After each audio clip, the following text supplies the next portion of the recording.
I wrote a poem about reparations and they came running, not to listen, not to learn, but to correct me, as if history were a group project and I forgot to put their name on the PowerPoint. They filled my comments like an unpaid debt, paragraphs of projection, footnotes of fragility, dissertations with Wi-Fi degrees in whataboutism. They said white people freed you as if freedom was a favor and not something we bled for in cotton fields and battlefields alike. They said your own people sold you, as if that somehow made the whip less sharp or the chains less cold. They said, my ancestors didn't own slaves, and I said, yeah, but they still inherited the silence that did. They told me every race has been enslaved, as if that's the comfort I was seeking, as if I should swallow centuries of trauma because misery once had company. They called me angry, ungrateful, full of hate, but baby, I am full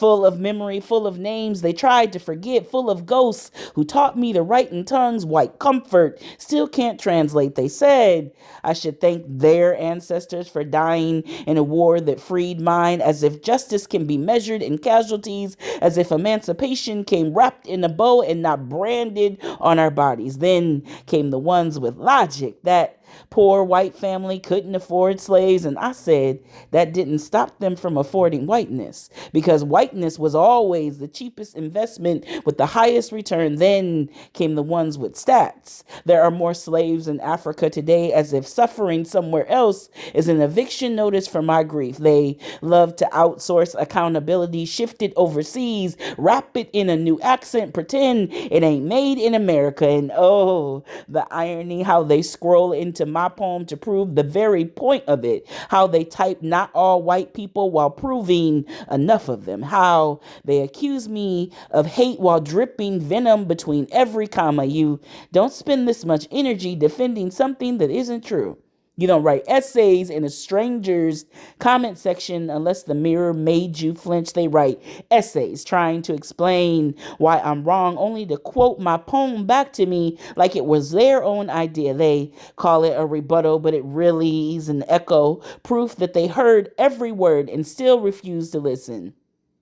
See, I didn't write to make you racist. I wrote so you'd recognize yourself when you showed up. And baby, you showed up right on cue, loud, confident, off key, and off topic. They call it discourse, but what they mean is derailment. What they mean is, how dare this black woman remind me of a tab my country still hasn't paid. Meanwhile, I'm somewhere between laughter and exhaustion, between block user and use this for my next piece, because every ignorant comment is a line break waiting to happen. Every insult is just material for the next mic drop. You think you buried history. Nah, you just buried it shallow. And every time I speak, your denial starts to unearth itself. So go ahead. Call me hateful. Call me heavy. Call me 1,000 pounds of truth you still can't lift. Because if my poem can shake your peace that hard, maybe it's not me that's hateful. Maybe it's your comfort that's built on the bones